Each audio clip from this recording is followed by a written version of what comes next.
오늘 예배에 참석하신 모든 분들을 환영합니다. 이 시간 주님의 큰 은혜가 함께하는 귀한 시간 되시기를 바랍니다. 저희 다 같이 하나님의 말씀 보겠습니다.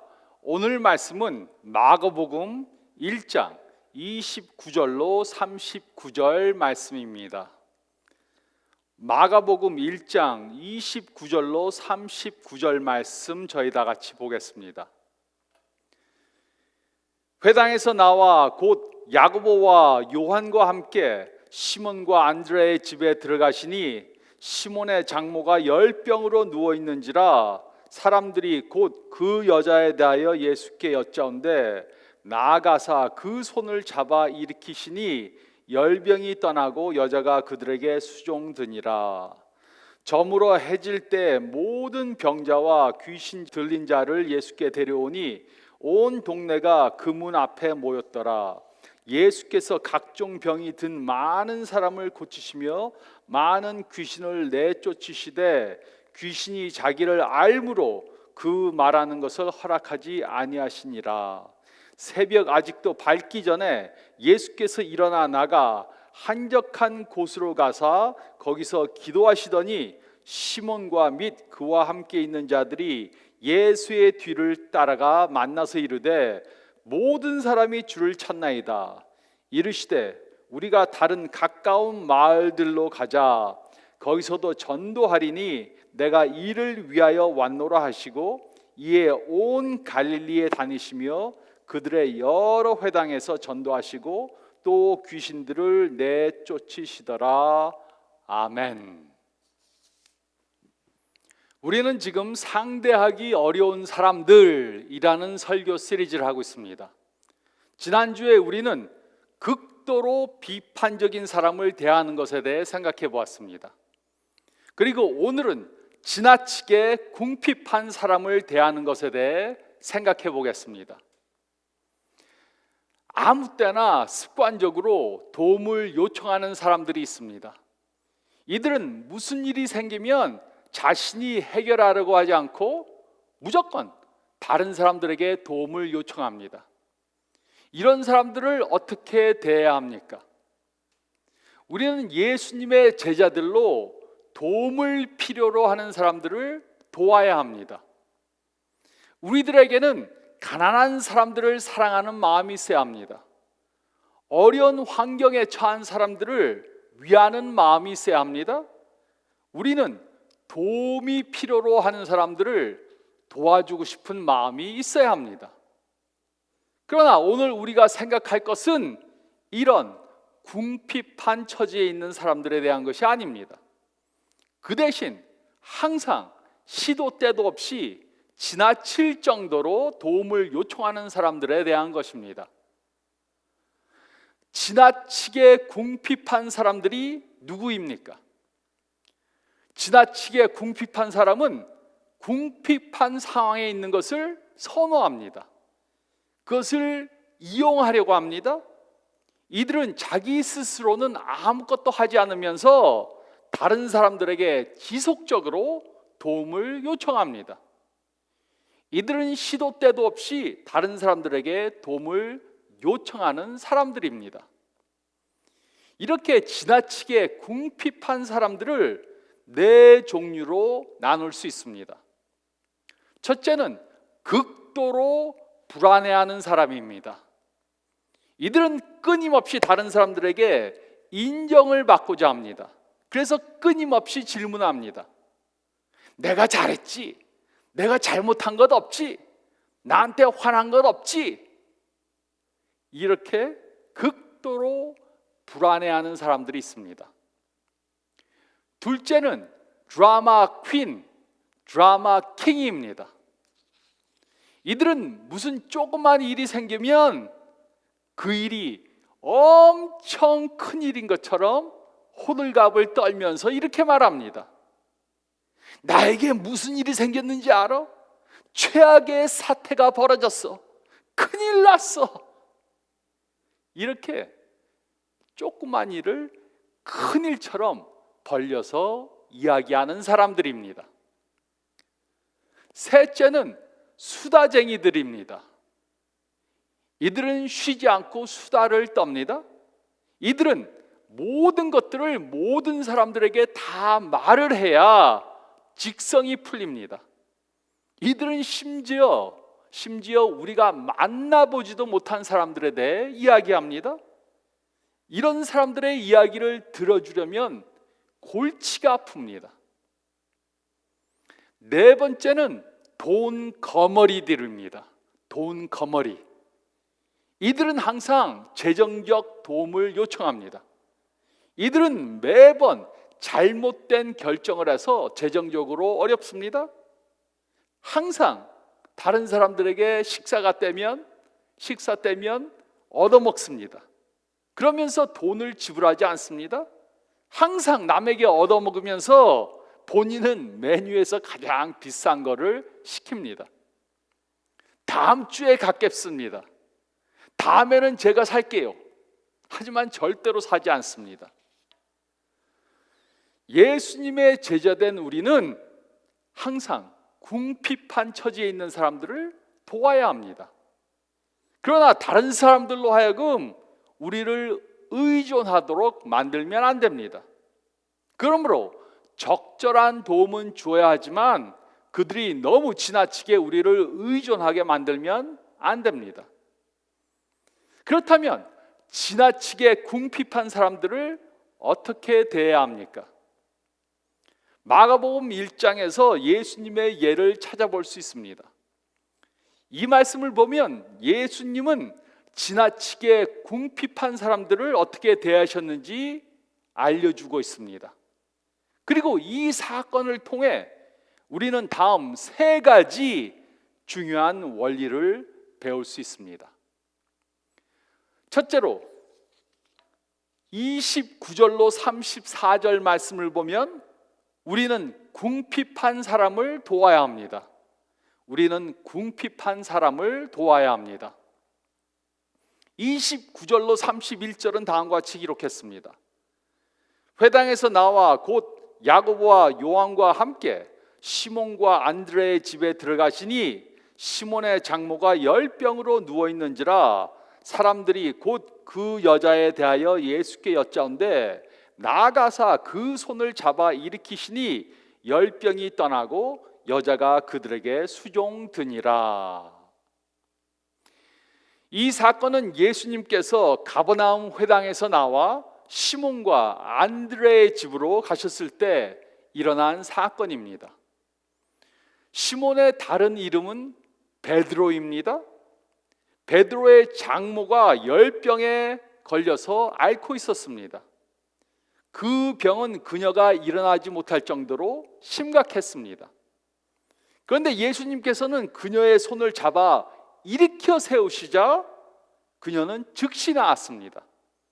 그리고 그녀는 손님들을 위해 음식을 준비하기 시작했습니다.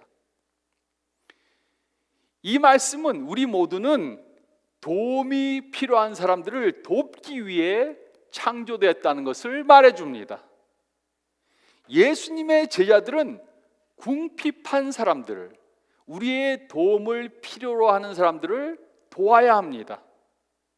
도움이 필요한 사람들을 보면 우리는 그들을 도와줘야 합니다. 이것이 예수님의 제자들로 당연히 해야 하는 것입니다. 32절로 34절 말씀을 보면 이렇게 기록했습니다. 저물어 해질 때 모든 병자와 귀신 들린 자를 예수께 데려오니 온 동네가 그 문 앞에 모였더라.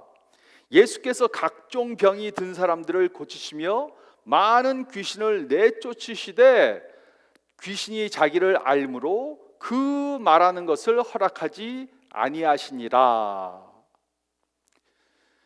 저물어 해질 때란 안식일이 끝나는 시간을 말합니다. 유대인들의 안식일은 해가 질 때 시작해서 해가 질 때 끝납니다. 안식일이 끝나자 많은 사람들이 병든 사람들과 귀신 들린 사람들을 예수님께 데리고 왔습니다. 그리고 예수님께서는 병든 자들을 고쳐주시고 귀신 들린 자들로부터 귀신을 쫓아내셨습니다. 예수님의 치유의 능력은 베드로의 장모로부터 시작돼서 더 많은 사람들에게 확산되었습니다. 사람들은 병든 자들과 귀신 들린 자들을 다 데리고 와서 예수님께서는 그들의 병을 고쳐주셨습니다. 또 많은 귀신들을 내쫓으셨습니다. 귀신들이 예수님이 누구신지 알았기 때문에 예수님께서는 귀신들이 자신에 대해 말하는 것을 금하셨습니다.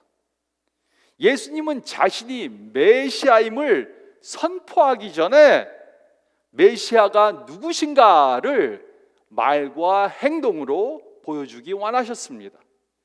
그래서 귀신들로 자신이 메시아임을 말하는 것을 금하신 것입니다. 그러므로 이것이 우리가 해야 하는 것입니다. 예수님께서는 궁핍한 사람들을 보시고 그들을 도우셨습니다. 병자들과 귀신 들린 사람들을 보고 그들을 도우셨습니다. 우리도 예수님처럼 궁핍한 사람들, 어려운 일을 당한 사람들을 보면 우리가 도울 수 있는 한도 내에서 그들을 도와야 합니다.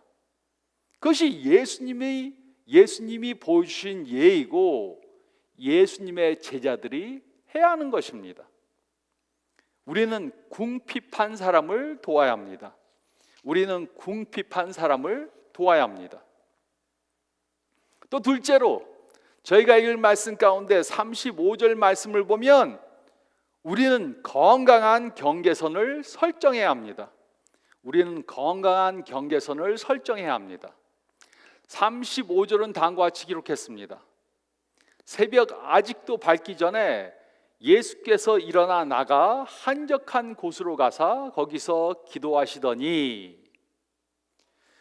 예수님께서는 사람들의 병을 고치시고 귀신을 쫓아내는 사역을 밤늦도록 하셨습니다. 그리고 그 다음날 아침 일찍 일어나셔서 기도하기 위해 조용한 곳으로 혼자 가셨습니다. 마가복음 말씀을 보면 예수님께서는 두 번의 위기에 처하셨을 때 조용한 곳에 가셔서 기도하셨습니다. 그러므로 이곳에서도 예수님께서는 어떤 위기에 직면하셔서 기도하신 것입니다. 그 위기가 무엇이었습니까? 그 위기는 예수님에 대한 사람들의 얄팍하고 이기주의적인 생각이었습니다. 사람들은 예수님께서 자신들의 육체적 병을 치유해 주시는 것에 초점을 두었습니다. 그것에만 관심이 있었습니다. 그래서 예수님께서는 그들을 떠나 성부 하나님과 기도를 통해 교제하는 시간을 가지신 것입니다. 예수님은 영적으로 건강하기 위해 성부 하나님과 시간을 보내신 것입니다. 예수님께서는 성부 하나님께서 원하시는 일을 하기 위해 혼자만의 시간이 필요하시다는 것을 아셨습니다. 그래서 홀로 기도하러 가신 것입니다. 우리는 이 원칙을 잘 이해합니다. 우리는 비행기를 타고 여행할 때 비상 상황에 대해 방송하는 것을 듣습니다. 어린아이와 함께 여행하시는 분들은 아이에게 산소 마스크를 씌워주기 전에 먼저 자신의 산소 마스크를 쓰시기 바랍니다. 부모가 산소 마스크를 먼저 써야 하는 이유는 자신이 먼저 산소를 공급받아야지 아이를 도울 수 있기 때문입니다. 즉, 자신이 건강하지 않으면 아이를 도울 수 없습니다. 그렇기 때문에 우리는 건강한 경계선을 설정해야 합니다.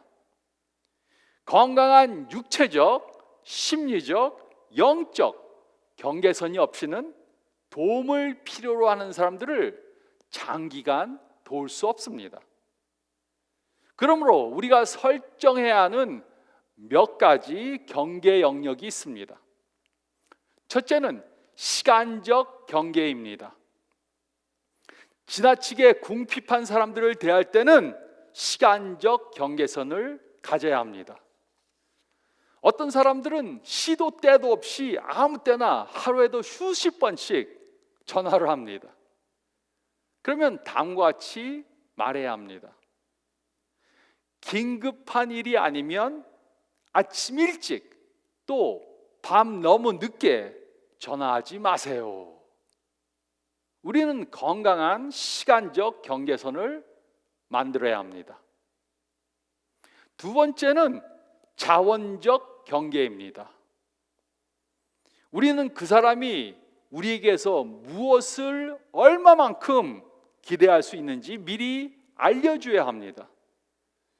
그래야 그들은 장기적으로 우리들에게 의존하지 않게 될 것입니다. 예를 들어 다음과 같이 말할 수 있습니다.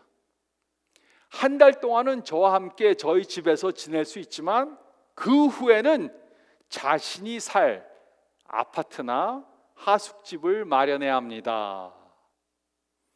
앞으로 3개월 동안은 제가 100불씩 도와줄 수 있지만 그 후에는 더 이상 도울 수 없습니다. 이렇게 말해야 합니다.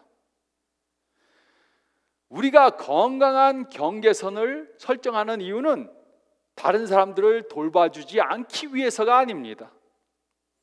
우리가 건강한 경계선을 설정하지 않으면 결국 우리는 우리 자신도 또 그 사람도 도울 수 없습니다.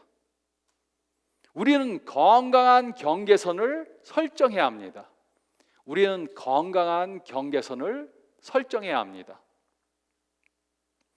또 셋째로 저희가 읽은 말씀 가운데 36절로 39절 말씀을 보면 우리는 그들이 원하는 것보다 그들에게 필요한 것을 제공해야 합니다.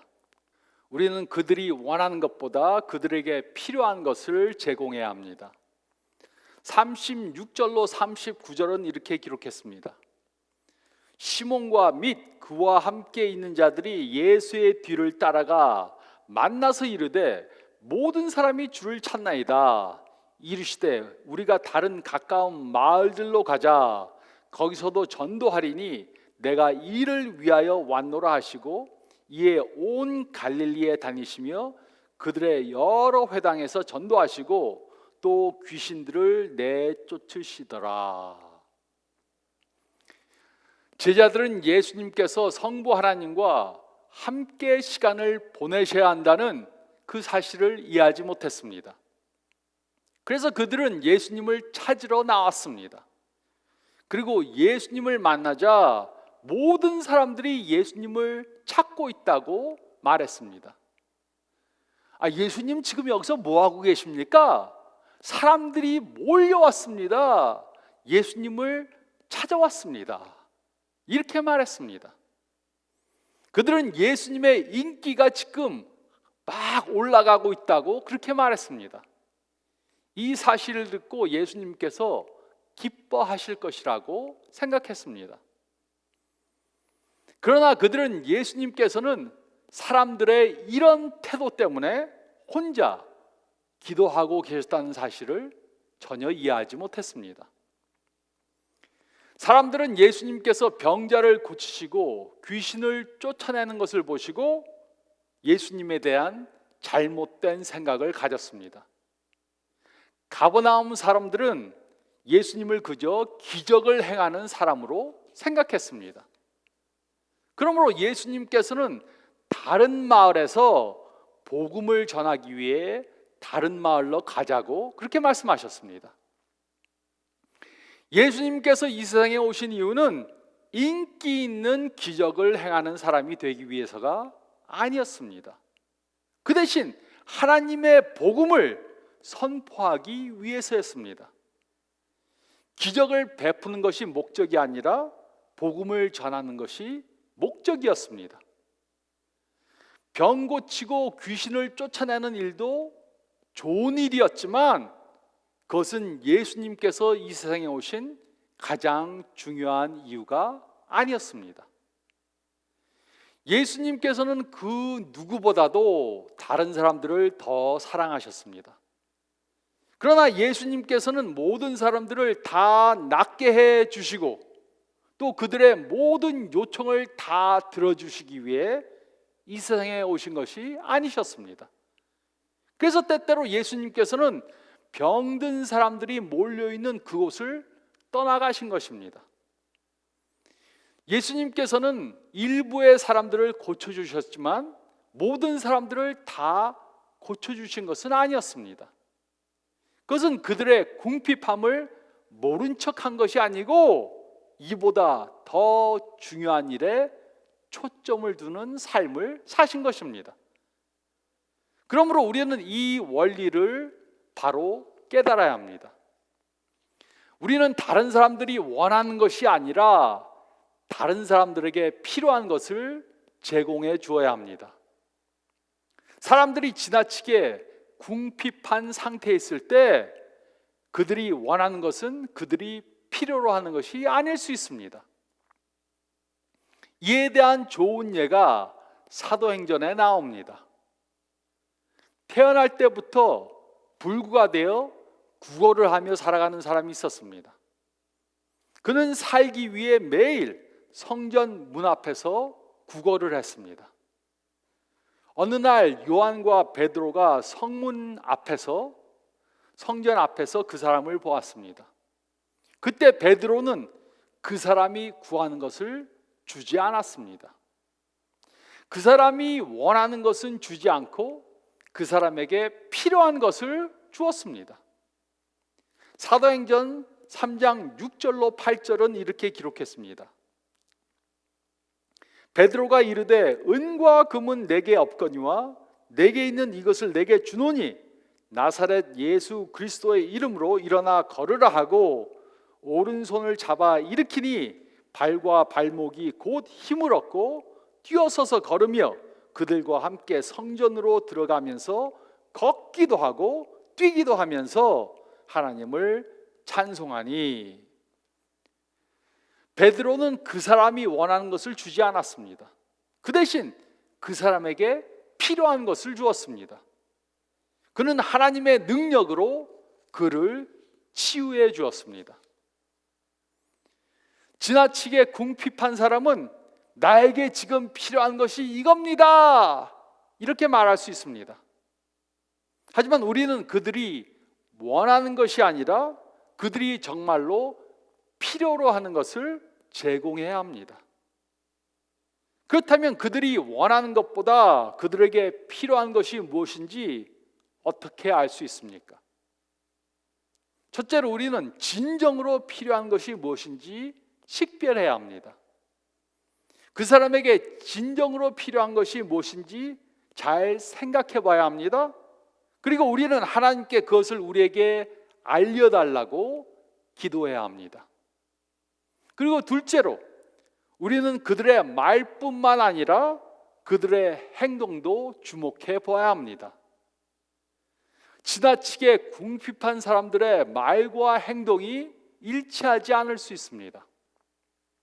예를 들어 어떤 사람이 나는 일할 곳이 없어요 이렇게 말합니다. 그런데 일할 직장은 찾아보지도 않습니다. 또는 어떤 사람이 이렇게 말합니다. 나는 살을 절대로 빼지 못합니다. 어떻게 해도 살이 안 빠져요 이렇게 말합니다. 그런데 식사를 하는 것을 보면 엄청 많이 먹습니다. 우리는 그들의 말뿐만 아니라 그들의 행동을 잘 봐야 합니다. 그리고 그들에게 정말 필요한 것이 무엇인지 깨달아야 합니다. 우리는 그들이 필요로 하는 것을 제공해야 합니다. 우리는 그들이 필요로 하는 것을 제공해야 합니다. 궁핍한 사람이 스스로 자기를 돕는 것을 하지 않는다면 어떻게 해야 합니까? 자신은 아무것도 하지 않으면서 우리에게 도움을 계속해서 요청하면 우리는 어떻게 해야 합니까? 물론 쉽지 않습니다. 하지만 우리는 그들을 사랑하는 마음으로 그들이 스스로 결과를 통해 배울 수 있도록 해줘야 합니다. 우리는 항상 뿌린 대로 거둡니다. 우리의 행동에는 그에 상당한 결과가 있습니다. 지나치게 궁핍한 사람을 항상 도와주는 것은 좋은 것이 아닙니다. 부정적 결과로부터 그 사람을 항상 구해주는 것은 그들에게 도움이 되지 않을 수도 있습니다. 우리는 어려운 결과를 당함으로 자기 스스로 그 일을 해결하는 것을 그 사람으로 배우게 해줘야 합니다. 우리는 궁핍한 사람을 도와야 합니다. 그러나 우리는 좋은 의도로 잘못된 일을 할 수 있습니다. 우리는 그들의 궁핍함을 연장시킬 수 있습니다. 그래서 우리에게는 하나님의 지혜가 필요합니다. 우리는 다른 사람들의 원함과 필요를 구별하는 법을 배워야 합니다. 또 우리는 건강한 경계선을 설정해야 합니다. 우리는 우리 자신과 다른 사람들을 돕기 위해 건강한 경계선을 설정해야 합니다. 그렇지 않으면 우리는 우리 자신과 다른 사람들을 둘 다 도울 수 없습니다. 우리가 지쳐서 나가 떨어지게 됩니다. 그러면 다른 사람들을 결코 도울 수 없습니다. 또 우리는 그들이 필요로 하는 것을 제공해야 합니다. 그들이 원하는 것은 그들에게 필요한 것이 아닐 수 있습니다. 우리는 그들이 원하는 것이 아니라 그들에게 필요로 하는 것을 줘야 합니다. 우리는 그들에게 가장 필요한 것이 무엇인지 하나님께 구해야 합니다. 우리는 하나님께 좋은 결정을 내릴 수 있도록 도와달라고 그 지혜를 구해야 합니다. 이렇게 궁핍한 사람들을 바로 도움으로 예수님을 닮아가는 삶을 사는 저와 여러분들이 되시기를 예수님의 이름으로 축원드립니다. 다 같이 기도드리겠습니다. 잠깐 머리를 숙이시고 오늘 말씀을 묵상해 보시기 바랍니다. 먼저 하나님이 알려주시는 내가 도움을 주어야 하는 사람이 누구인가 생각해 보시기 바랍니다. 우리 주위에는 우리의 도움을 필요로 하는 사람들이 많이 있습니다.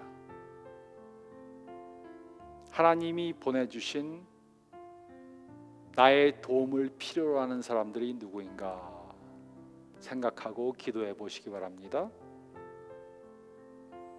그리고 또 우리 주에는 건강한 경계선을 설정해야 하는 분들이 있습니다.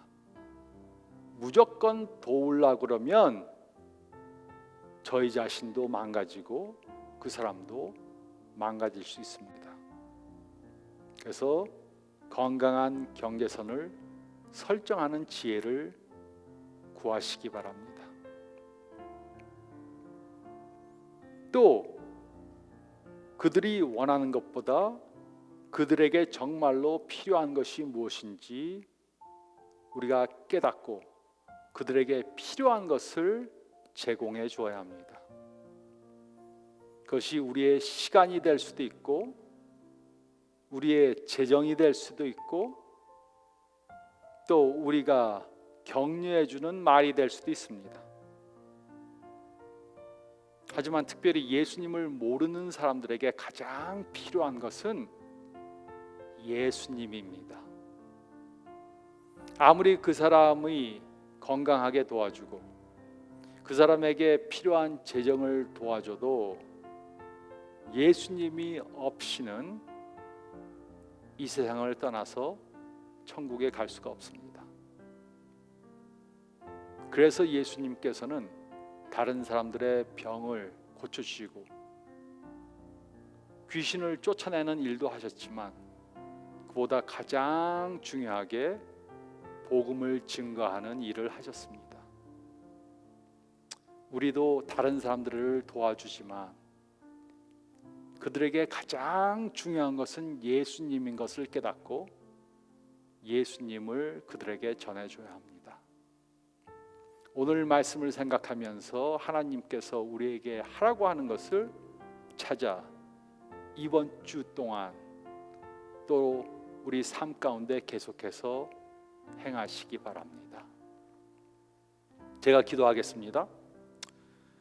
주님 감사합나이다. 오늘 말씀을 통해 저희를 일깨워 주시고 우리 주위에 있는 우리의 도움을 필요로 하는 사람들에 대해 생각할 수 있도록 도와주심을 감사드립니다. 우리가 할 수 있는 한도 내에서 우리가 다른 사람들을 돕게 도와주시고 건강한 경계선을 설정하는 지혜도 허락하여 주시고 또 그들이 원하는 것보다 그들에게 필요한 것을 주는 지혜를 저에게 주시옵소서.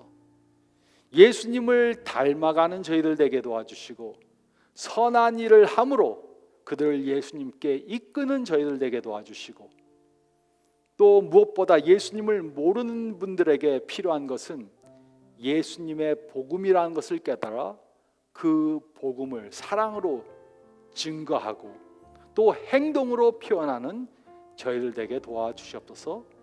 일주일 동안 이 말씀 붙잡고 행하며 살게 도와주시옵소서.